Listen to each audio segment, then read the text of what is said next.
Bismillahirrahmanirrahim. Alhamdulillahirabbil alamin wassalatu wassalam ala asyrafil anbiya'i wal mursalin wa ala alihi wa sahbihi ajma'in. Subhanaka la ilma lana illa ma 'allamtana innaka antal alimul hakim. Rabbi shrah li sadri wa yassir li amri wahlul 'uqdatam min lisani yafqahu qawli. Amma ba'd.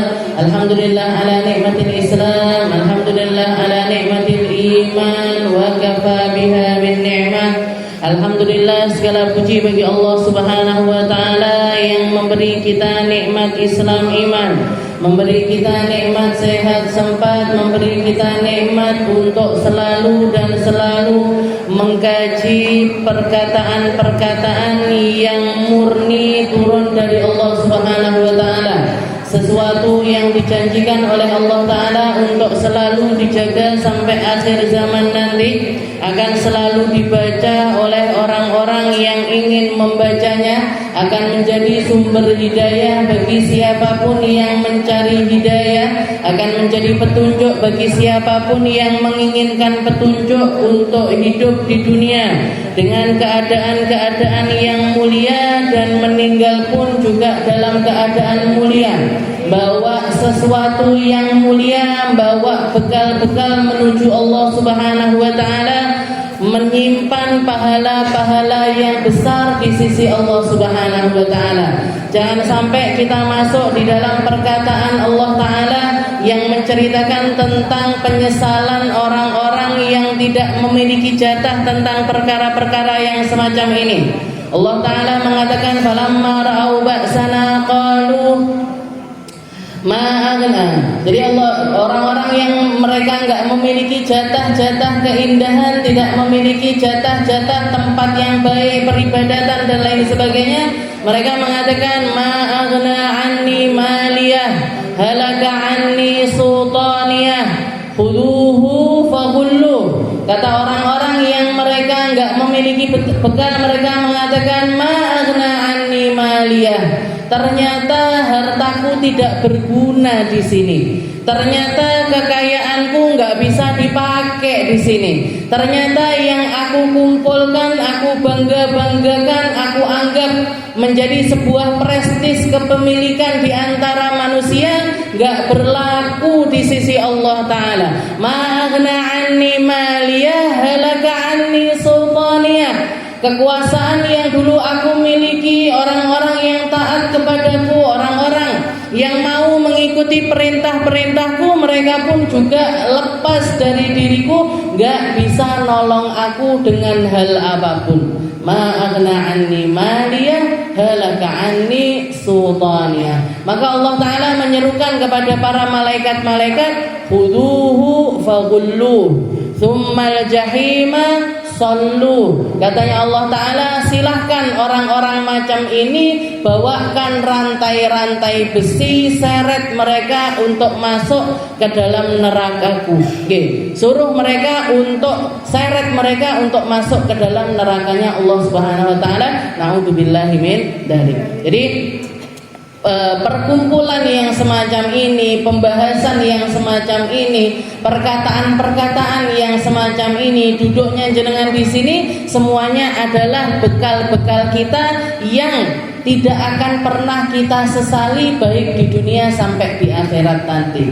Sesuatu yang mungkin gak kelihatan pahalanya, gak kelihatan apa yang kita dapatkan, gak ada sesuatu yang nyata yang kita dapatkan di tempat ini, akan tetapi ketahuilah bahwasanya pahalanya sangat-sangat besar dari Allah Subhanahu wa taala. Sesuatu yang paling bisa kita rasakan, katanya Allah Taala, ma dzakara qaumun min qaumin. Katanya Allah Ta'ala, tidaklah berkumpul sekelompok orang di satu majelis, yadhkurunallah, yang mereka sedang mengingat-ingat Allah Ta'ala, illa wa anzalat alaihimus sakinah, kecuali Allah Ta'ala nurunkan sakinahnya di tempat tersebut, wa ghasyiyatuhumur rahmah, dan Allah Ta'ala akan meliputi mereka dengan rahmatnya, wa dzakarahumullah fi man indah, dan Allah Ta'ala sedang membahas mereka di antara makhluk-makhluk langit.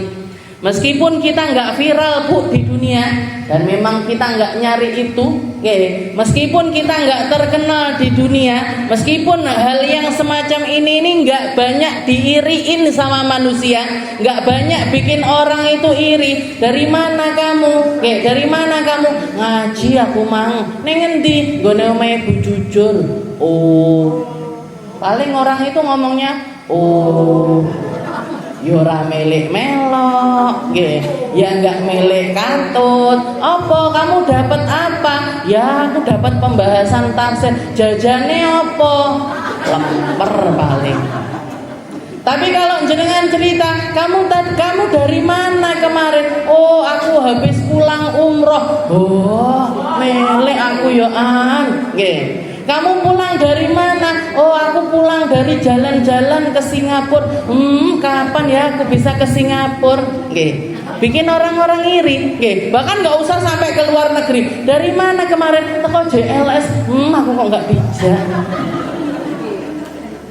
Padahal cuma sampai JLS saja.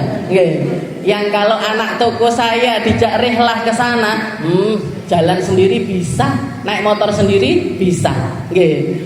Mintanya jalan-jalan jauh-jauh. Jadi istilahnya hal semacam ini nggak diiriin di antara manusia. Padahal majelis yang semacam ini yang dibahas sama Allah Ta'ala fiman indah, di antara makhluk-makhluk langit. Dibahas, diiriin sama malaikat Bu, diiriin sama makhluk-makhluk langitnya Allah Ta'ala, yang mereka adalah makhluk-makhluk yang bersih, mereka adalah makhluk-makhluk yang enggak kenal dosa, mereka adalah makhluk-makhluk yang selalu taat kepada Allah Subhanahu Wa Ta'ala. Mereka lah yang iri dengan tempat-tempat semacam ini.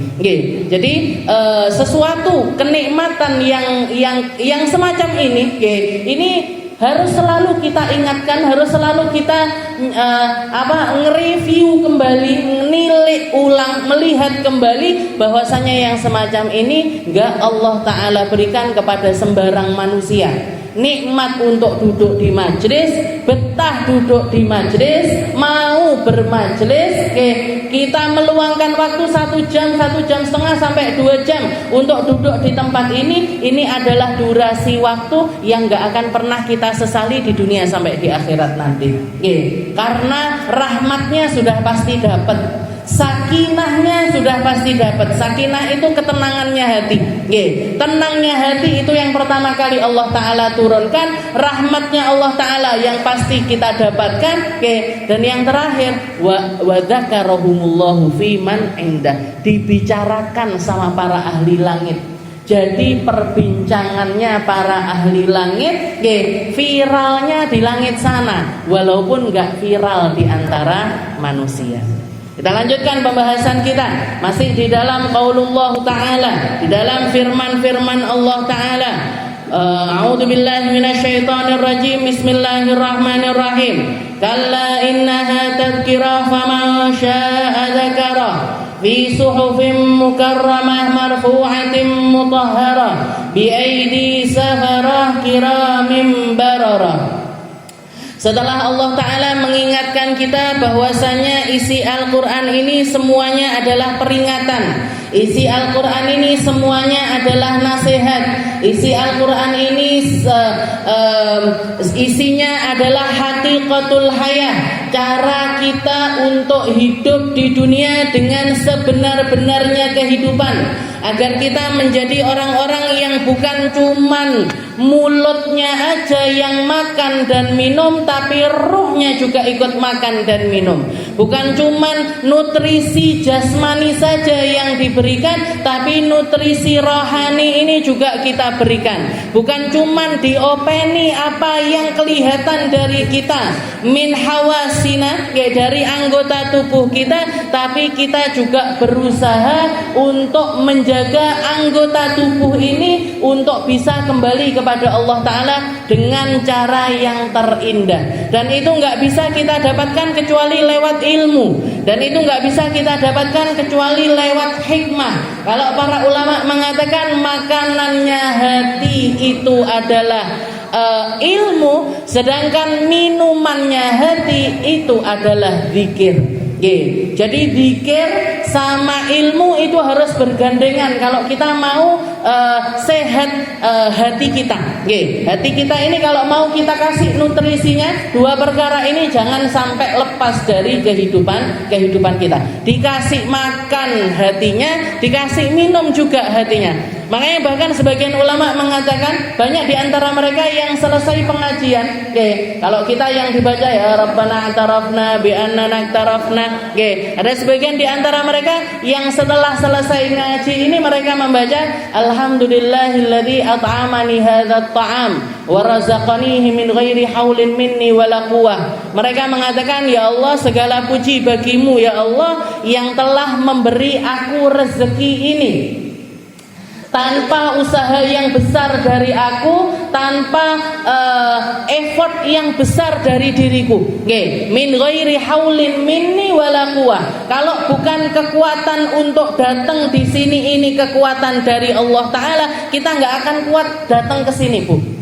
Kalau puasa kita, ya istilahnya kalau duduknya kita di sini ini atas dasar puasanya kita, nggak akan ada yang kuat, nggak akan ada yang bisa hadir dengan kekuasaan kita. Karena ternyata kuatnya hati, datangnya kita di sini ini nggak berkaitan dengan kekuatan-kekuatan yang nampak, tapi kekuatan-kekuatan yang datangnya dari Allah Subhanahu wa Ta'ala. Berapa banyak orang yang rumahnya lebih dekat daripada jenengan tapi nggak dihadirkan? Berapa banyak orang yang lebih longgar dibandingkan jenengan tapi nggak dihadirkan? Berapa banyak orang yang lebih punya kendaraan untuk datang tapi nggak dihadirkan sama Allah Ta'ala? Apa nggak dapat informasi? Dapat. Jenengan mau ngaji gini di-share kan flyernya, ke grup ini, ke grup ini, ke grup ini. Sing nyantol pinten? Ini sing nyantol. Yang nyantol ini tadi. Padahal masuk di grup ini isinya berapa orangnya? 300. Masuk ke grup ini berapa isinya? 200. Grup ini berapa isinya? 100. Yang ditekakne karo Gusti Allah niki. Berarti apa? Ini bukan kuat-kuatan fisik, tapi kuat-kuatan hati, kuat-kuatan iman. Seberapa pengennya kita nyari sesuatu yang datangnya dari Allah Subhanahu wa Ta'ala. Berarti mesakne mereka Ustaz, mesakne sebenarnya. Tapi kadang-kadang nggak kena di mesakne panjenengan. Ya udah kita ambil seperti perkataannya Allah Ta'ala. Kalla innaha tadhkirah faman syaa'a dzakarah. Ketahuilah ini adalah pengingat untuk siapa? Liman syaa'a dzakarah. Faman syaa'a, yang pengen nginget silahkan. Yang nggak pengen nginget nggak rugi Allah Ta'ala. Yang pengen dapat hidayah silahkan. Yang nggak pengen dapat hidayah nggak mengurangi kekuasaannya Allah Ta'ala. Dan nggak ngurangi jatah rezeki yang Allah, jatah rezeki dohir yang Allah Ta'ala berikan kepada kita. Allah Ta'ala itu kalau urusan dunia nggak hitung-hitung, Bu. Yang kafir, yang muslim, yang taat, yang nggak taat, yang ahli ibadah, yang nggak ahli ibadah, Allah Ta'ala nggak ngereken kamu mau ngambil dunia dari mana. Pengen segini, nyoh dikasih semua sama Allah Ta'ala. Dikasih nafas, adil semuanya dikasih nafas. Dikasih umur semuanya sama Allah Ta'ala. Jantungnya masih berdetak semua, dikasih detak jantung semuanya sama Allah Ta'ala. Darahnya ngalir dengan lancar, dikasih kelancaran pembuluh darah semua dari kita. Nggak pilih-pilih mana, sing taat tok, sing nggak taat tak sendet. Enggak. Masalah dunia kenapa? Karena saking nggak berharganya dunia di sisi Allah Ta'ala. Perkara dunia ini nggak dipandang. Jadi dikatakan bahkan Allah Ta'ala itu ketika menciptakan dunia, begitu dunia itu tercipta nggak ditoleh sama sekali sama Allah Ta'ala. Nggak didelok, Bu. Kok diperhatikan? Didelok enggak? Tentang perkara dunia. Lah menungso malah rebutan golek dunia. Tukaran gara-gara dunia. Tengkar antara saudara, kakak adik yang dulunya mandi bareng, makan bareng, sekolah bareng, diantar jemput bareng, setelah dewasa rela pecah persaudaraannya cuman gara-gara harta yang enggak seberapa. Seberapa sih yang kita rebutkan itu sebenarnya? Paling 1 M 2 M. Kalaupun tanah itu paling paling harga berapa, kita bisa lebih terhormat. Dan istilahnya gini, sebelum kita dapat harta warisan itu, awake dhewe wis urip, Bu. Ya dikasih rezeki sama Allah Ta'ala, ya bisa ngapa-ngapain itu juga bisa, cukup aja buat hidup. Kenapa? Setelah orang tua kita yang harusnya kita ini tambah akur, tambah ngirimkan sedekah yang banyak, ngirimkan pahala yang banyak, justru malah tukaran gara-gara harta yang gak seberapa. Naudzubillahimin dzalik. Naudzubillahimin dzalik. Jadi guru saya bahkan Habib Segaf itu bilang, harta yang paling gak barokah itu adalah harta warisan. Harta yang paling gak berkah itu adalah harta warisan. Kenapa? Karena semua mata tertuju ke situ. Semua orang yang punya andil atau punya hak, bahkan yang gak punya hak ngelirik, yang gak punya hak ngelirik, nyari siapa tahu aku untuk jatah.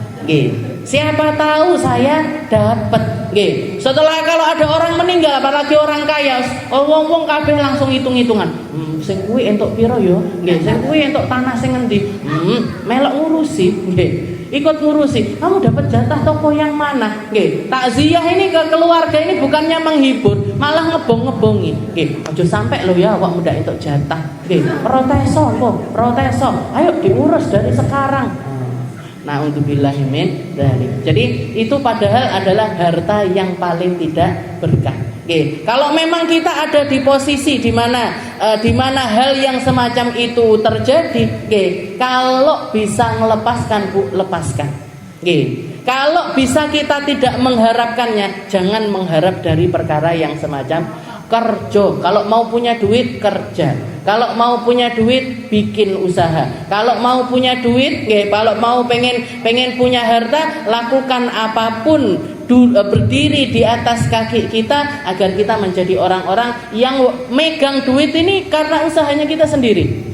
Karena usaha kita sendiri, gak ngarep-ngarep sesuatu yang menjadi rebutannya manusia. Tapi bisa jadi harta warisan itu menjadi harta yang paling berkah.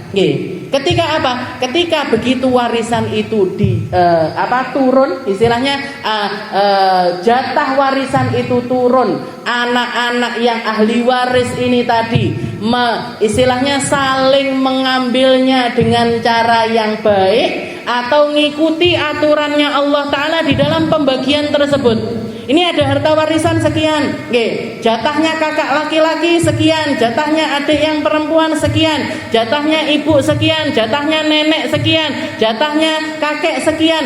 Dibagi dengan aturannya Allah Subhanahu wa Ta'ala. Setelah selesai pembagian itu, saling pegangan tangan, saling paluk-palukan. Ayo sudah ya, pembagiannya sudah selesai, kita saling ridho, kita lanjutkan kehidupan. Jangan sampai yang semacam ini bikin kita tambah jauh.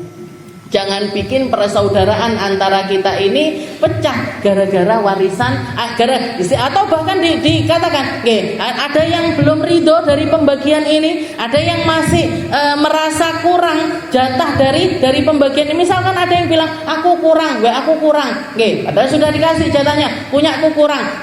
Yang merasa yang lain-lain ini tadi, ayo berusaha untuk memberikan jatah lebih kepada orang tersebut. Istilahnya gini, kamu mau lebih, walaupun bukan jatahmu, wes, tak ambilkan dari jatahku, tak kasihkan, tak ambilkan dari jatahku, tak ambil buat kamu, enek apa ndak sing koyo ngene?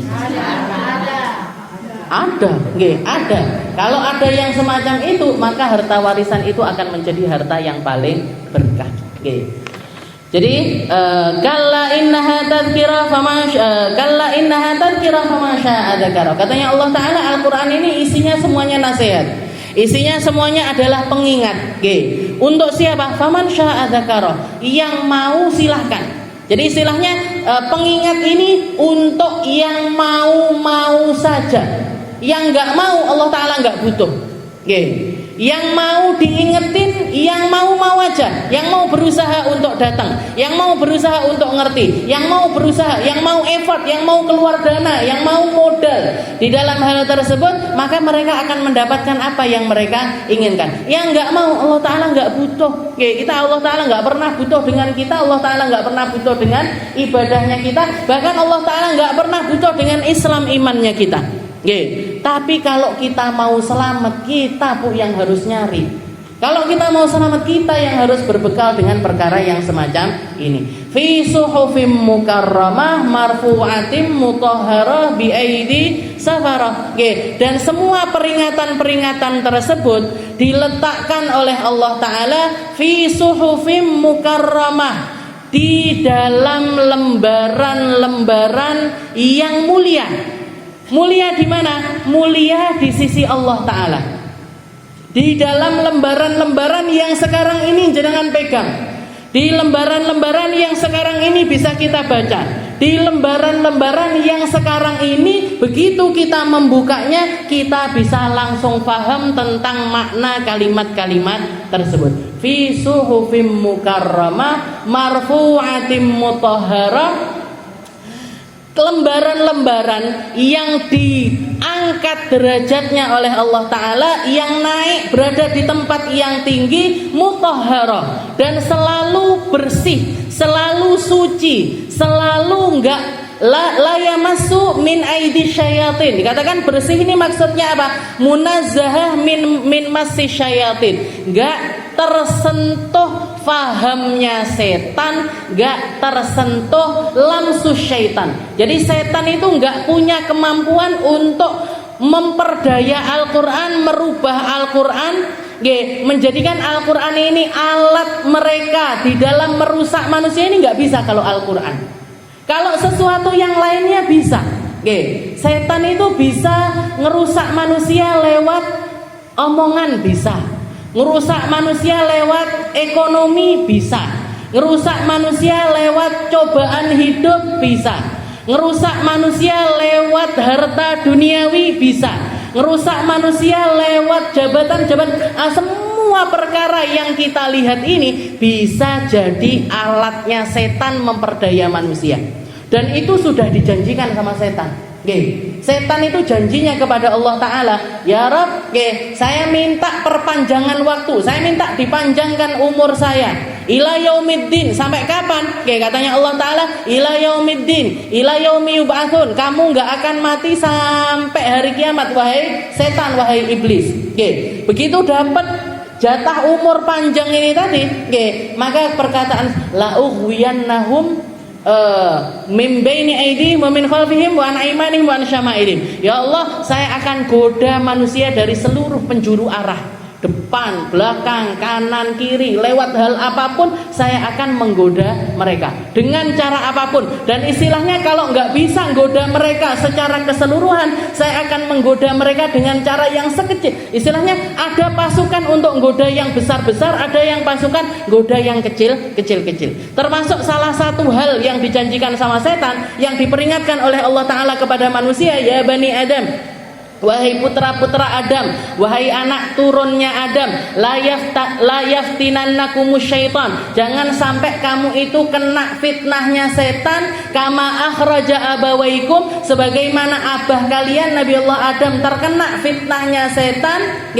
liyubdiya anhuma min sau'atihima, dengan cara dilepaskan. Allah Ta'ala menghukum mereka dengan cara menelanjangi keduanya. Jadi hukuman pertamanya Allah Ta'ala kepada manusia, kepada Nabi Allah Adam, begitu Nabi Adam itu diperingatkan sama Allah Ta'ala untuk enggak makan buah, salah satu jenis buah, ternyata beliau malah mendekatinya, metik buahnya, setelah itu dimakan, langsung dihukum sama Allah Ta'ala. Hukuman pertamanya apa? Dilucuti seluruh pakaiannya. Pakaian surga yang nutupi dari atas kepala sampai kaki mereka, setiap perhiasan yang diletakkan sama Allah Ta'ala di seluruh tubuh keduanya langsung dilepaskan, dilucuti sama Allah Subhanahu wa Ta'ala. Jadi salah satu promosinya setan, salah satu iklannya setan untuk menyesatkan manusia, untuk menyesatkan manusia adalah menjadikan mereka kembali menjadi orang-orang yang telanjang. Jadi salah satu tujuannya setan itu nelanjangin kita, Bu. Salah satu tujuannya setan itu bikin kita ini gak punya lagi rasa malu, atau kurang rasa malunya, atau menganggap hal yang semacam itu adalah sesuatu yang lumrah, sesuatu yang biasa. Dan iklannya setan ini sangat-sangat berhasil. Jangan lihat antek-anteknya setan, anak buahnya setan, ataupun orang-orang yang menjadi influencernya setan. Punya influencer, bayar endorse mereka. Bayar endorse mereka. Jadi istilahnya influencernya setan ini jangan lihat sekarang. Yang diiklankan ini apa? Telanjang. Jangan enggak laki, enggak perempuan. Enggak laki, enggak perempuan. Enggak punya lagi rasa malu. Mereka pakai pakaian yang nampakkan hampir seluruh anggota tubuhnya, hatta min sau'atihim. Jadi bahkan bahkan dua sau'ah. Dua sau'ah ini kemaluan intinya manusia. Sesuatu yang harusnya enggak ada orang enggak malu kalau itu kelihatan, itu harusnya enggak ada. Harusnya normalnya manusia itu malu kalau tempat itu kelihatan. Apa itu? Kemaluan depan, kemaluan belakang. Kemaluan depan, kemaluan belakang itu anak kecil, anak kecil aja yang baru balik atau yang baru kenal tentang aurat, tahu kalau ini tuh nggak pantas dilihat manusia, nggak pantas dilihat sama orang. Tapi jangan lihat itu artis-artis dalam negeri, luar negeri, yang di luar apalagi, dengan bangganya nampakkan hampir seluruh anggota tubuhnya mereka. Jadi di atas panggung cuman pakai cawet-cawet tok itu biasa. Dan bangga dengan hal tersebut, ditonton sama sekian ribu orang, ditepuk tangani sama sekian juta manusia. Dielu-elukan, dianggap oh ini keren, oh ini indah, oh ini nih, kehidupan kebebasan yang sebenarnya. Gak tahu kalau ini dengan cara inilah kakek moyang kita Nabi Allah Adam dilucuti pakaiannya sama Allah Ta'ala sebagai bentuk dipermalukannya mereka atas sesuatu yang pernah mereka lakukan. Padahal setelah itu Nabi Allah Adam ya tobat, ya diampuni sama Allah Ta'ala, tapi itu masih terngiang-ngiang. Dan diwasiatkan sama Allah Ta'ala di dalam Al-Quran, wahai manusia, jangan kalian itu terfitnah dengan fitnahnya setan, sebagaimana kakek kalian dulu Nabi Allah Adam dan Siti Hawa dapat kena fitnahnya setan, sehingga pakaian mereka itu dilucuti sama Allah Subhanahu wa Ta'ala, turun dalam keadaan telanjang. Lah kok manusia sekarang bangga dengan cara telanjang. Jadi yang terbaik, makanya syariat pakaian dan lain sebagainya itu begitu detail. Agama itu memberitahukan kepada auratnya perempuan mana, oh auratnya perempuan macam-macam gitu. Di depannya perempuan seperti ini, di depannya laki-laki seperti ini, di depan orang yang mahram seperti ini, pakaiannya mereka di dalam sholat begini, pakaian di luar sholat begini, ada aturannya semuanya, Bu. Perempuan auratnya sekian, laki-laki auratnya sekian, semuanya ada aturannya di dalam fikih. Kenapa? Karena ini pakaian ini simbolnya kita di dalam ketaatan, simbolnya kita mendapatkan min takrimillah alal abad. Pakaian itu adalah kemuliaan yang Allah Ta'ala berikan hanya kepada bangsa manusia. Jangan lihat hewan-hewan itu, ada yang pakai baju, burung ya ndak klamben, ikan apalagi, ada ikan pakai baju, teles terus Bu kalau pakai baju. Jadi hewan-hewan itu semuanya nggak pakai baju. Berarti apa? Pakaian ini kemuliaan dari Allah Ta'ala untuk bangsa manusia. Lah kok sekarang melok-melok dilucuti juga? Gak apa-apa, ketok rambutnya titik ketok mburine tok, habis itu nanti nambah, ndak apa-apa, lemennya ketok ndak popo, oh betisnya kelihatan nggak popo, suwi-suwi pupune ketok ndak popo, udele ketok nggak popo, nggak popo terus aja, sampai telanjang bulat dengan sendirinya, dari apa? Dari usahanya setan. A'udzubillah. Fi suhufim mukarramah. Jadi semua aturan-aturan itu dituliskan oleh Allah Ta'ala di dalam Al-Quran, di dalam lembaran-lembaran mukarramah yang mulia di sisi Allah Subhanahu wa taala. Jadi para ulama mengatakan yang dimaksud dengan suhuf, yang dimaksud dengan lembaran. Suhuf itu artinya adalah lembaran-lembaran. Sebagian ulama pertama mengatakan yang dimaksudkan di sini adalah suhuful malaikah tanaqqala min lauhil mahfuz. Jadi yang dimaksud di sini adalah lembaran-lembaran firman Tuhan yang Allah Ta'ala turunkan dan diletakkan fi lauhil mahfuz, di lauhil mahfuz, di atas langit ketujuh sana, di atas langit ketujuh, yang berhak untuk memindah-mindahkannya ataupun bisa nilai dari kitab-kitab tersebut fi aidil malaikah, yaitu para malaikatnya Allah Ta'ala. Al-Quran yang diletakkan sama Allah Ta'ala di lauhil mahfuz, yang dibaca oleh para malaikatnya Allah Ta'ala. Yang turun ke lauhil. Jadi firman Tuhan itu wungkul pertamanya. Jadi dalam Al-Quran itu diturunkan sama Allah Ta'ala duf'atan wahidah, sekali turun dalam satu buku, dalam satu lembaran tebal, diturunkan sama Allah Ta'ala ke lauhil mahfuz, duf'ah wahidah. Dan itu terjadi fi lailatul qadar, di malam Lailatul Qadar. Setelah terutusnya Nabi Muhammad SAW, Al-Quran yang ada di lauhil mahfuz itu diturunkan kepada Nabi Muhammad SAW bitadrij, dengan cara pelan-pelan sesuai situasi dan kondisi dalam kurun waktu 23 tahun. Tapi Al-Quran asli yang sudah terjilid menjadi satu, itu letaknya ada di lauhil mahfuz. Letaknya ada, dan yang dimaksud di dalam ayat ini adalah Al-Quran yang ada di lauhil mahfuz tersebut, bukan Al-Quran yang ada di tangan-tangan manusia, bukan Al-Quran yang dibaca sekarang ini di atas muka bumi ini, bukan. Makanya dikatakan fi suhufim mukarramah, di suhuf, di dalam Al-Quran yang ada di sisi Allah Ta'ala, marfu'atim mutahharah, yang berada di tempat yang tinggi, mutahharah, dan gak akan pernah terkena masu syaitan, gak pernah kena ideologinya setan.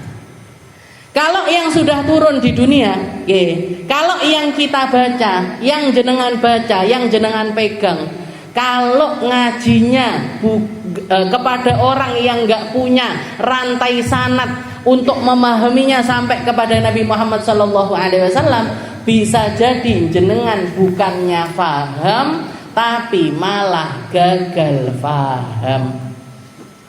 Bukannya benar, tapi malah justru menggok sana sini, nafsirkan sekehendak hati,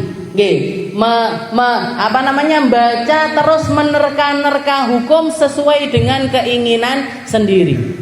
Makanya ngaji tafsir itu sebenarnya berat sekali. Buat saya pribadi sebenarnya sangat-sangat berat sekali. Akan tetapi ini, ayat-ayat ini, kita butuh untuk memahaminya. Kita butuh untuk ngerti tentang ayat-ayat ini. Jadi kalau misalkan yang ada di lisan-lisan manusia, ataupun yang kita baca, ataupun yang jenengan telaah sendiri, itu kalau nggak pas dengan pemahaman yang benar, bisa jadi setan nyusup di situ untuk menyesatkan kita.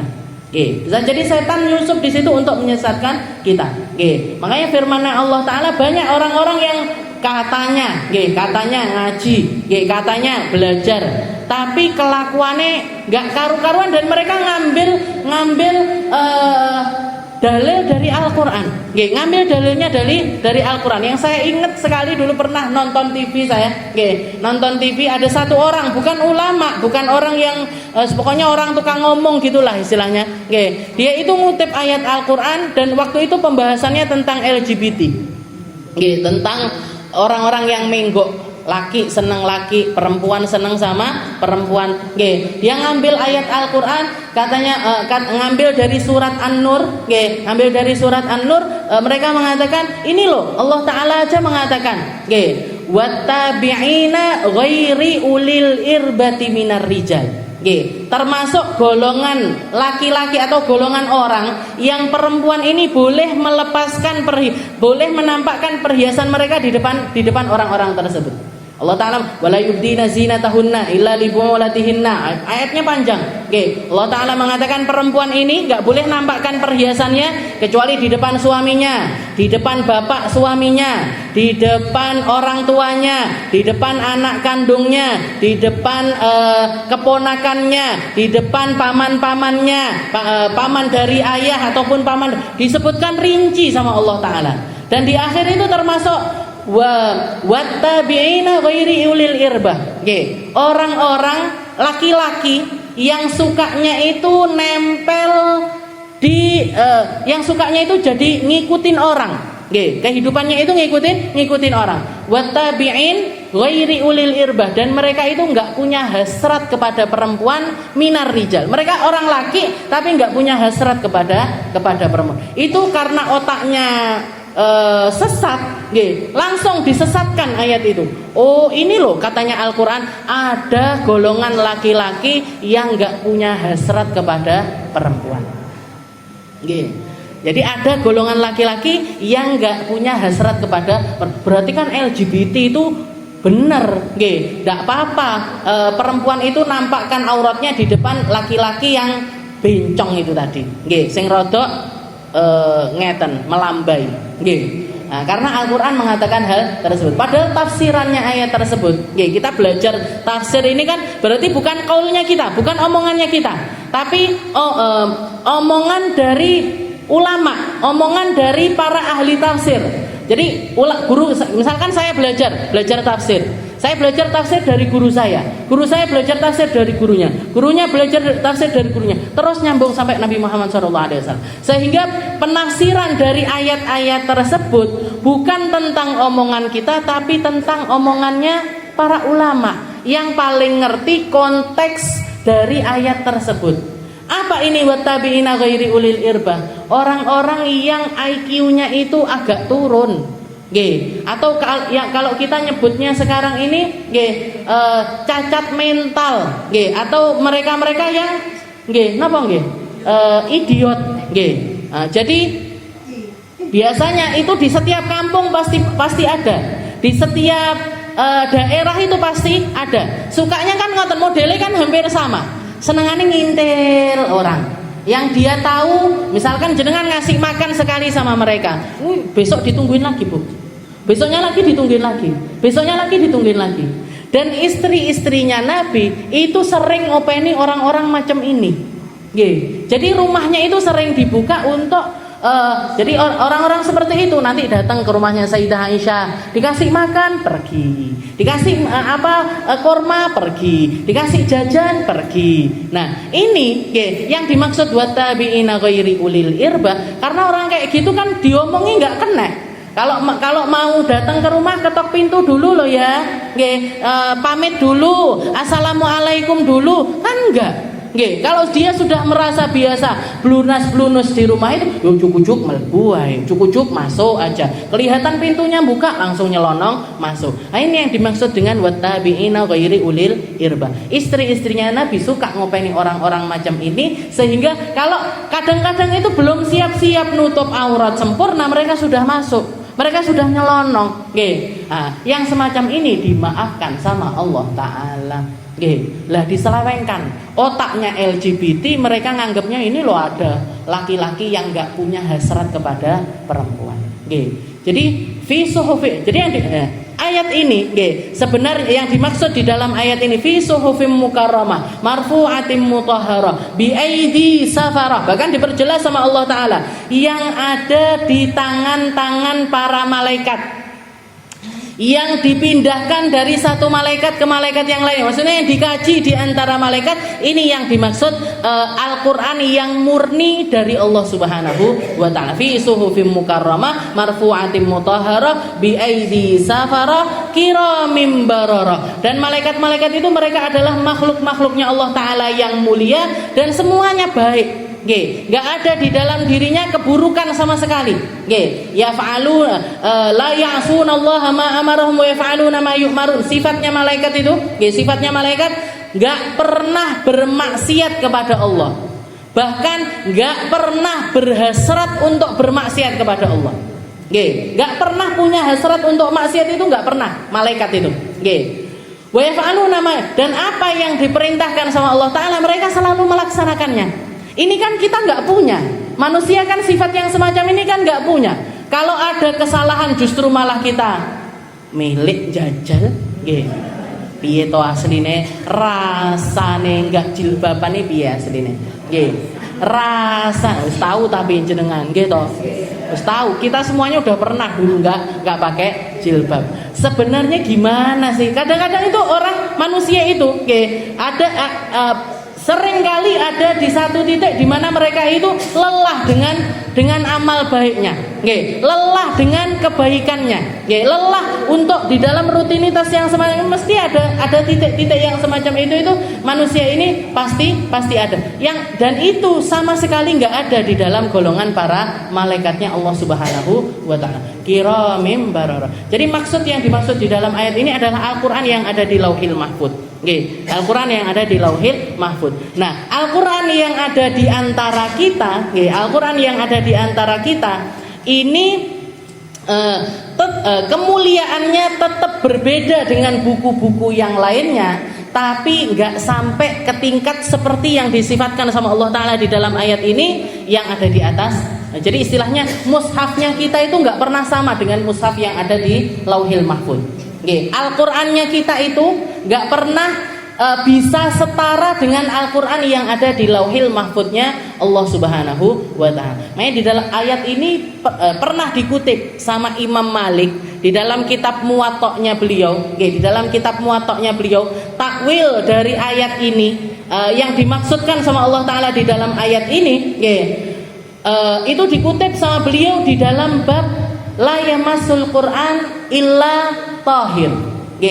Kalau Al-Qur'an yang kita pegang, mushaf itu kan nggak boleh dipegang kecuali kita suci dari semua hadas. Jadi di dalam pembahasan tersebut beliau pertama ngutip tentang hadisnya salah satu sahabatnya Nabi yang pernah dikasih surat sama Nabi, dibekali surat ketika mau pergi dakwah, dibekali surat sama Rasulullah SAW tentang perkara halal haram, tentang perkara wajib dan juga sunnah dan lain sebagainya. Termasuk di antara wasiatnya Nabi Muhammad di dalam risalah tersebut, di dalam surat tersebut, la tamassul Qur'an illa wa anta tahir. Katanya Nabi Muhammad, wahai Amr, nah nama sahabat Amr, wahai Amr, kamu tidak boleh megang Al-Qur'an kecuali dalam keadaan suci. Al-Qur'an yang kamu pegang itu, kalau kamu mau memegangnya, kamu harus memastikan bahwasanya dirimu ini dalam keadaan suci. Dan dalil dari sahabat-sahabat yang lain itu juga banyak. Di antaranya ada Sayyidina Sa'ad bin Abi Waqqas yang kelihatan anaknya ini setelah selesai berwudu dia itu garuk-garuk bagian kemaluannya. Kelihatan garuk-garuk. Setelah itu ditegur sama abahnya, "Nak, la'allaka masastadzakarak, kayaknya nyenggol deh tanganmu ke kemaluanmu." Kalau sudah nyenggol kemaluanmu berarti wudumu batal. Fadhhab fatawaddo, pergi kamu wudu, baru nanti ngaji lagi di depan saya, baru nanti baca Al-Qur'an lagi. Dan yang dimaksud dengan mushaf, yang dimaksud dengan Al-Qur'an itu kullu ma kutiba alaihil Qur'an. Semua yang di situ ada tulisan Al-Qur'an hukumnya jadi Al-Qur'an. Semua yang di situ ada tulisan Al-Qur'an maka hukumnya jadi Al-Qur'an. Karena zaman Nabi dulu para sahabat itu nulis Al-Qur'an itu di mana-mana. Di kulitnya hewan, di batu-batu, di tembok-tembok, di kain-kain dan lain sebagainya. Mereka itu nulis Al-Qur'an di mana-mana. Dan Rasulullah melarang para sahabat untuk sembarangan megang tempat yang di situ sudah bertuliskan Al-Qur'an. Di tembok misalkan nulis Allahu la ilaha illa huwal hayyul qayyum la ta'khudhuhu. Maka ketika kita mau megang tembok itu berarti harus punya wudu. Maka dikatakan yang namanya mushaf yang nggak boleh kita pegang ini yang mana? Semua yang di situ ada tulisan ayat-ayat Al-Quran. Mau pendek, mau panjang, semuanya. Kalau semua orang tahu itu ayat Al-Quran nggak boleh dipegang. Jangan bikin musola, keramik samping-sampingnya itu pakai ayat-ayat Al-Quran. Berarti kalau jenengan mau megang pakai tangan langsung semacam ini harus punya wudhu. Tukang yang nempelkan ayat itu harus punya wudhu. Harus punya wudhu. Jadi semua ayat yang di situ ada tulisan Al-Quran yang hukumnya adalah Al-Quran. Dan itu nggak boleh dipegang kecuali kita dalam keadaan berwudhu. Jadi banyak para sahabat itu yang diwasiati sama Nabi hal yang semacam la tamassul Quran illa wa anta. Jangan kamu pegang Al-Quran kecuali kamu itu dalam keadaan berwudhu. Setelah itu Imam Malik ngutip ayat dari surat Abasa ini tadi. Fi suhufim mukarramah marfu'atim mutahhara bi aidi safara kiramim barara. 4 ayat yang mensifati Al-Quran yang asli yang ada di Lauhil Mahfuz. Yang dipegang sama para malaikat-malaikatnya Allah Ta'ala. Katanya Imam Malik, wa ana fi ta'wili, saya di dalam mentakwilkan ayat Al-Quran la yamassuhu illal mutahharun. Kalau jenengan Al-Quran itu rata-rata di bagian luarnya, atau sekarang itu cetakan-cetakan sekarang itu Al-Quran di bagian luarnya, salah satu pesan yang dituliskan di situ adalah kalimat la yamassuhu illal mutahharun. Al-Quran ini nggak boleh dipegang kecuali kalau kita dalam keadaan suci. Suci yang dimaksud di sini suci dari semua hadas. Hadas kecil suci, hadas besar juga suci. Dikutip sama Imam Malik di dalam Muwatta'nya. Padahal kalau kita lihat ayat ini di dalam surat Abasa, ini kan bahas tentang Al-Quran yang ada di langit. Harusnya nggak ada kaitannya dengan bab megang Al-Quran, itu nggak ada kaitannya. Tapi sama Imam Malik diselipkan di dalam bab larangan memegang Al-Quran kecuali dalam keadaan suci. Maka dijelaskan sama para ulama maksud dari Imam Malik. Kenapa kok Imam Malik itu naruh ayat ini di dalam pembahasan tersebut. Beliau mengatakan al-wajhul awal, perkataan yang pertama, ini min tazkiyatil ulama. Kalau kita lihat ulama-ulama zaman dulu itu sangat-sangat menjaga di dalam perkataan mereka. Sangat-sangat menjaga apa yang mereka sampaikan, apalagi apa yang mereka tuliskan. Jadi meskipun gak sinkron antara pembahasan dengan ayat yang dikutip, tapi beliau tetap memasukkannya. Kenapa? Karena ada sebagian golongan yang menganggap yang dimaksud Al-Quran yang gak boleh dipegang ini Al-Quran yang di Lauhil Mahfuz. Kalau Al-Quran yang ada di antara manusia ini boleh-boleh aja dipegang meskipun kita itu dalam keadaan gak punya wudhu. Ada sebagian kecil di antara orang, ada sebagian kecil di antara umat Islam yang memiliki paham tersebut. Dan golongan ini, selama mereka itu ada landasan hukumnya, kita nggak pernah boleh nyalahkan golongan tersebut. Saya kasih contoh yang lebih realistis mungkin, kayak masalah penutupan aurat. Penutupan aurat, semua ulama sepakat, 4 mazhab itu sepakat sebenarnya. Auratnya perempuan itu mana? Auratnya perempuan itu seluruh tubuh tanpa terkecuali sama sekali. Bahkan mata pun aurat, kuku aurat, Bu. Kok kuku mata? Jenengan pakai kincring-kincring di kaki, terus dipakai jalan muni cering. Nah, itu kok sampai bikin laki-laki itu nengok, Di situ ada keharaman. Di situ ada penyingkapan aurat.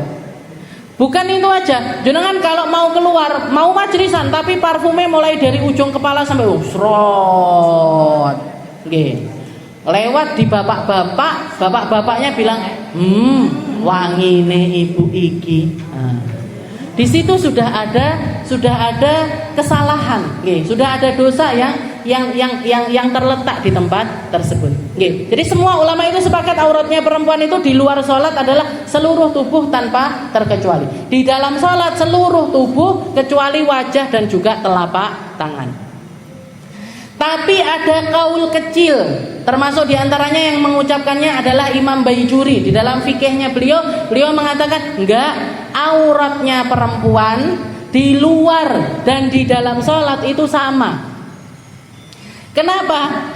Min kasroti ikhtilatun nisa, karena perempuan zaman sekarang ini keluar sebagaimana keluarnya laki-laki, kerja sebagaimana kerjanya laki-laki, berinteraksi sama orang sebagaimana interaksinya para laki-laki. Maka mereka diperkenankan untuk keluar, ya istilahnya nganggep auratnya mereka itu seperti auratnya mereka di dalam sholat, yaitu seluruh badan, tapi wajah sama tangan ini boleh untuk dibuka. Nah, ketika ada kaul yang membolehkan, Bu, kita nggak boleh nganggep golongan ini sesat, itu nggak boleh. Kita nggak boleh nyalah-nyalahkan golongan ini tadi, nggak boleh. Kenapa? Karena masih ada yang membolehkan.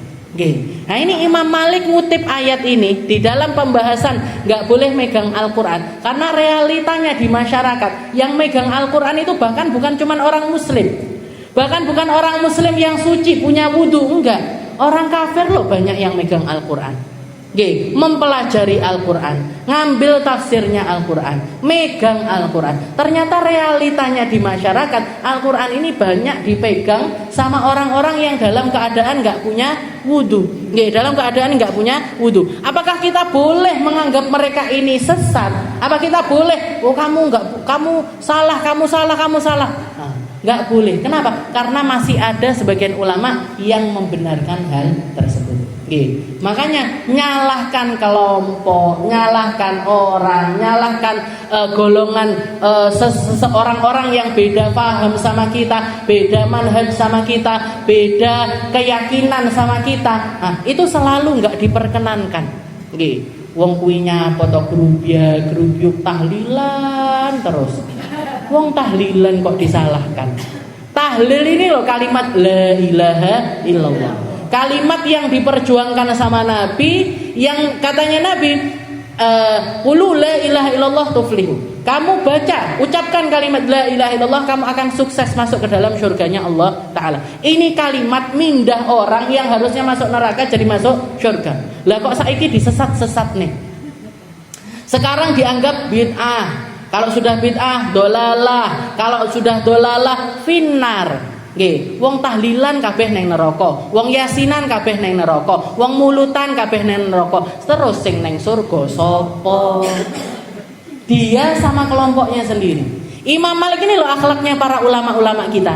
Sekelas Imam Malik, beliau masukkan takwilan, takwilan atau tafsiran dari ayat Al-Quran yang dikatakan sama Allah Ta'ala fi suhufim mukarramah marfu'atim mutahhara bi aidi safara kiramin barara. Al-Quran yang asli itu bukan yang ada di antara manusia, tapi yang ada di atas Lauhil Mahfuz sana, yang diturunkan sama Allah Ta'ala fi lailatul qadar. Pertama kali diturunkan sama Allah Ta'ala duf'ah wahidah, sekali turun di Lauhil Mahfuz, baru setelah itu diturunkan bitadrij, pelan-pelan kepada Nabi Muhammad SAW selama kurun waktu 23 tahun. Bukan Al-Quran yang kalian pegang, tapi Al-Quran yang di langit sana. Maka para ulama mengatakan ini dari keluasan hatinya Imam Malik sehingga beliau memasukkan ayat ini di dalam pembahasan tersebut. Nah, dalil yang kedua, kenapa kok beliau memasukkannya? Katanya karena gini, mindsetnya Imam Malik, nggak ada ayat Al-Quran, nggak ada ayat Al-Quran yang hanya bisa diamalkan sama sekelompok makhluk dan nggak bisa diamalkan dengan makhluk yang lainnya. Istilahnya gini, kalau ini ayat tentang para malaikat, tentang para malaikat dan nggak berlaku untuk manusia, itu sesuatu yang nggak mungkin. Jadi kata beliau, kata Imam Malik, apa yang Allah Ta'ala torehkan di dalam ayat-ayat ini yang berlaku di kalangan malaikat juga sama berlakunya di antara manusia. Sebagaimana malaikat gak boleh megang kecuali dalam keadaan suci, manusia pun gak boleh memegangnya kecuali dalam keadaan suci. Okay. Sebagaimana malaikat melakukan seperti yang diperintahkan sama Allah Ta'ala, maka manusia pun, kita pun gak boleh megang Al-Quran kecuali dalam keadaan suci. Dan yang perlu kita perhatikan di sini, bab tentang megang Al-Quran dengan bab membaca Al-Quran tanpa punya wudhu, dalam keadaan kita nggak punya wudhu, itu lebih ekstrim larangan memegang Al-Quran. Makanya jangan sembrono megang Al-Quran kalau kita itu lagi nggak punya wudhu. Kalau kita lagi nggak punya wudhu itu jangan sembrono, buka-buka ini ngambil dan lain sebagainya. Nah ini harus kita karena apa? Karena dalilnya Al-Quran. Kalau membaca Al-Quran, Nabi Muhammad mengatakan la yaqra'u junuban wala haidon syai'an minal Quran. Orang yang lagi junub, orang yang lagi haid jangan baca ayat Al-Quran. Tapi dalilnya itu hadis. Kalau ini dalilnya adalah Al-Quran. Jadi tidak boleh. Nah, kalau saya kategorikan tentang hukum megang Al-Quran ini gampangnya ada empat kategori. Al-Quran itu kalau yang megang anak-anak di bawah usia tamyiz, di bawah usia tamyiz itu sekitar 7 tahun ke bawah atau 6 tahun ke bawah, yang belum bisa makan sendiri, belum bisa minum sendiri, belum bisa cebok sendiri. Boleh enggak anak-anak sekecil itu dipegangin Al-Quran, boleh apa enggak? Atau Iqra atau buku ngaji, boleh enggak mereka ini megang ayat-ayat Al-Quran? Kalau usianya di bawah tamyiz, kalau untuk anak-anak usia di bawah tamyiz itu mereka hanya diperkenankan megang Al-Quran kalau dipakai belajar, lidirosah. Kalau dipakai belajar boleh membawa Al-Quran. Kalau nggak mau ngaji, nggak mau berangkat ngaji, nggak boleh bawa Al-Quran. Jangan punya anak atau cucu umur 5 tahun, umur 4 tahun, sudah mulai madrasah, sudah mulai belajar ngaji, atau bahkan ngajinya sudah jilid sekian, jilid 4, jilid 6 yang sudah ada kutipan-kutipan ayat Al-Quran. Pamit sama jenengan, Mah, saya mau bawa Al-Quran saya. Dibawa kemana? Dibawa ngaji madrasah. Maka nggak apa-apa. Mereka jenengan kasih bukunya, dibawakan ke tas, dibawa berangkat ngaji. Tapi kalau misalkan mereka bilang, Mah, saya mau main bola. Saya mau main bola. Yang dibawa Al-Quran. Boleh apa enggak? Enggak boleh. Kudu loh, katanya mau main bola, yang dibawa bola kok yang dibawa Al-Quran. Kenapa? Karena anak usia ini belum ngerti mana yang benar, mana yang salah. Maka orang tua harus mengarahkan mereka. Kalau berangkatnya mau berangkat ngaji, maka tidak apa-apa megang Al-Quran. Tapi kalau bukan mau ngaji, nah tidak boleh bawa. Takutnya apa? Takutnya mereka memperlakukan Al-Quran dengan cara yang nggak benar. Nanti ditaruh bawah, diduduki, dipakai pijekan dan lain sebagainya.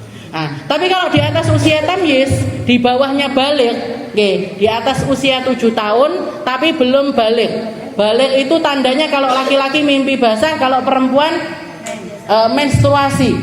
Kalau di bawah usia tersebut tapi di atasnya mumayyiz, maka yajuz masul mushaf mutlaqan. Mereka boleh megang Al-Quran kapanpun.